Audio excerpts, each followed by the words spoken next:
अगली मौत किसकी। संजीव अपने दोस्तों राघव और प्रतीक के साथ बियर बार में बैठकर बियर पी रहा था। संजीव आज बहुत खुश लग रहा था। अरे यार, आज की पार्टी में तो मजा आ गया।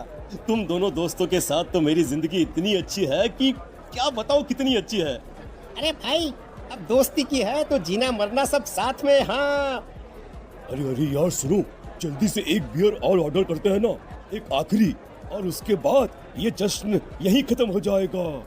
अरे हाँ हाँ, क्यों नहीं। वेटर, जल्दी से 2 बियर की बोतल लेकर आओ। आज मेरे दोस्तों को जश्न मनाना है, क्यों? इतने में वहां पर एक बहुत सुंदर लड़की छोटे छोटे कपड़े पहनकर हाथ में बियर की बोतल लेकर उसके पास आती है। ये लीजिए, आपने बियर ऑर्डर की थी ना, मैं लेकर आ गई।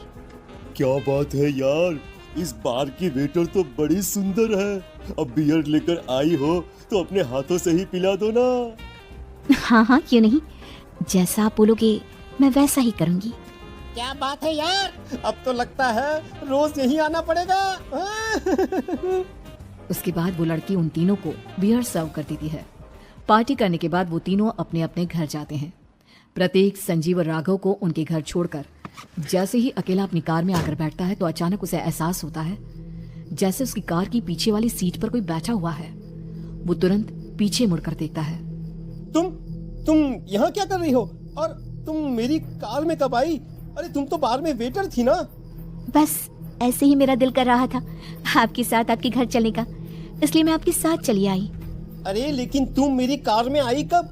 अभी कुछ देर पहले तो यहाँ पर मेरे दोस्त बैठे हुए थे। प्रतीक के इतना बोलते ही उस लड़के का चेहरा खतरनाक तरीके से बदल जाता है। उसकी आंखें पत्थर की तरह सफेद और पूरे शरीर पर नीली नीली नसें उभर आती है। गाड़ी चलाओ, पूरी स्पीड में चलाओ, और अगर तुमने गाड़ी रोकने की कोशिश भी की तो मुझसे बुरा कोई नहीं होगा। डर की वजह से प्रतीक के पसीने छूटने लगते हैं। उसका शरीर बुरी तरह से कांप रहा था। प्रतीक बिना कुछ सोचे समझे कार को फुल स्पीड से चलाना शुरू करता है। चलते चलते वो शहर से दूर एक पहाड़ी पर पहुंच जाता है और सामने अब सिर्फ पहाड़ी का किनारा दिख रहा है, जिसे देख प्रतीक घबराकर अचानक से कार को ब्रेक लगाता है। देखो देखो देखो देखो, मुझे छोड़ दो मुझे। अगर मैंने गाड़ी जरा सी भी आगे बढ़ाई तो हम दोनों नीचे गिरकर मर जाएंगे। ये तो तुम्हें पहले सोचना चाहिए था ना। अब कुछ नहीं हो सकता।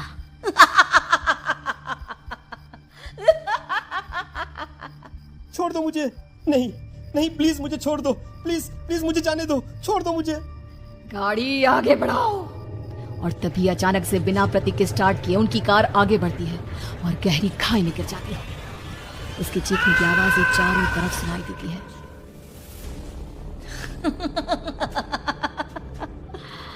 तुझे मारकर मेरे कलेजे में जल रही आग को थोड़ी शांति तो मिल गई, लेकिन अभी ये कहानी खत्म नहीं हुई। और फिर अगले दिन राघव और संजीव को पता चलता है कि प्रतीक की पहाड़ी से नीचे गिरकर मौत हो गई। अरे कल रात की तो बात है यार, हम सब बैठकर पार्टी कर रहे थे, लेकिन मेरी एक बात समझ में नहीं आ रही। राघव शहर से इतना बाहर उस पहाड़ी पर इतनी रात को क्या करने गया था? अरे यार, वही सोचकर तो मैं भी परेशान हूँ। हम दोनों को छोड़ने के बाद तो वो सीधा अपने घर जाने वाला था, और वो आत्महत्या क्यों करेगा भाई? कल रात तक वो कितना खुश था, हमारे साथ सेलिब्रेट कर रहा था। हाँ, लेकिन पुलिस ने तो यही कहा है कि प्रतीक ने अपनी कार को जानबूझकर पहाड़ी से नीचे गिरा दिया और आत्महत्या कर ली। अरे यार संजीव, मेरी तो कुछ भी समझ में नहीं आ रहा है। चल ठीक है, अब मैं अपने घर जाता हूँ। Okay bye. राघव अपने घर में अकेला था। दोपहर का वक्त था। तभी दरवाजे की घंटी बजी। कौन है? अरे 1 मिनट रुको, अभी आता हूँ। राघव ने जैसे ही दरवाजा खोला उसने देखा कि सामने एक बहुत खूबसूरत लड़की खड़ी हुई है।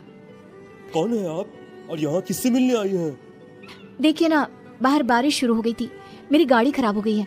आपका घर नजर आया तो सोचा कुछ हेल्प ले लेती हूँ। क्यों नहीं, आइए ना, आइए। मेरे कपड़े पूरे भीग चुके हैं, क्या आपके पास टॉवल मिलेगा प्लीज? राघव अपने बाथरूम से एक टॉवल लाकर उस लड़की को देता है। थैंक यू सो मच, अब मैं चलती हूँ। अरे इतनी क्या जल्दी है? आप चाहे तो बारिश रुकने तक यहाँ पर रुक सकती हैं। हाँ। लड़की ने पलटकर राघव की तरफ देखा। नहीं, मुझे जाना होगा, मेरा काम बाकी है। और वो वहां से चली गई। उस लड़की के जाने के बाद राघव अपने बाथरूम में नहाने के लिए गया और जैसे ही उसने बाथरूम में देखा तो उसका टॉवेल वहीं पर लटका हुआ था। उसने टॉवेल हाथ में लिया तो देखा कि उसका पूरा टॉवेल खून के धब्बों से सना हुआ है। अरे अरे ये क्या? ये टॉवेल तो मैंने उस लड़की को दे दिया था। ये वापस मेरे बाथरूम में कैसे आ गया? और इस पर ये खून के धब्बे कहां से आ गए? राघव ने आईने में देखा तो उसकी गर्दन पर एक बड़ा सा चाकू का कट लगा हुआ था जिससे खून बह रहा था, जिसे देख राघव के होश उड़ गए। हाँ, अरे ये क्या? मेरी गर्दन इतनी ज्यादा कटी हुई है और मुझे दर्द भी नहीं हो रहा है। ये क्या हो रहा है मेरे साथ? राघव घबराकर बाथरूम से बाहर आया और अपना मोबाइल उठाकर उसने संजीव को फोन लगाया। संजीव जल्दी से मेरे पास आ जाओ। मुझे लगता है कुछ बहुत बड़ी गड़बड़ है, जल्दी आ जाओ।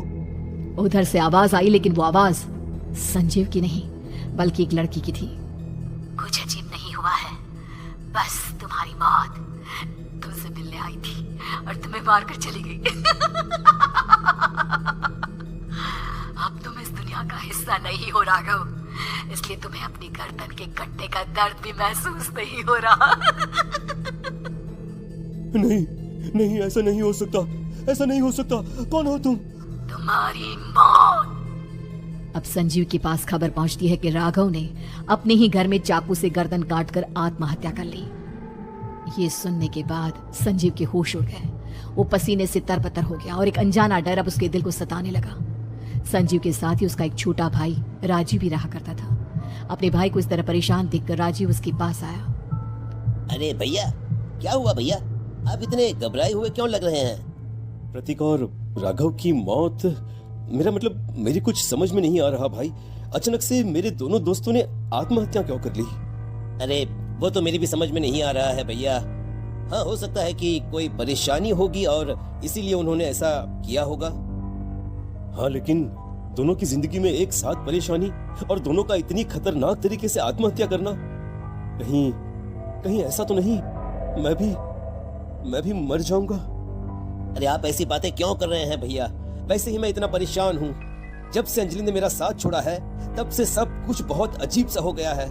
रोज रात को डरावने सपने आते हैं। ऐसा लगता है जैसे अंजलि बार बार मेरे सपनों में आकर मुझे डराने की कोशिश करती है। अंजलि का नाम सुनते ही संजीव की आंखें फट गई और उसके गले में आवाज अटक गई। उसके चेहरे पर घबराहट साफ नजर आ रही थी। कौन थी वो लड़की जिसने प्रतीक और राघव को आत्महत्या की आड़ में मौत की घाट उतार दिया? और कौन थी अंजलि जो बार बार राजीव के सपनों में आकर उसे डरा रही थी? अंजलि का नाम सुनकर संजीव इतना घबरा क्यों गया? इन सवालों के जवाब जानने के लिए देखिए इस खतरनाक कहानी का अगला भाग।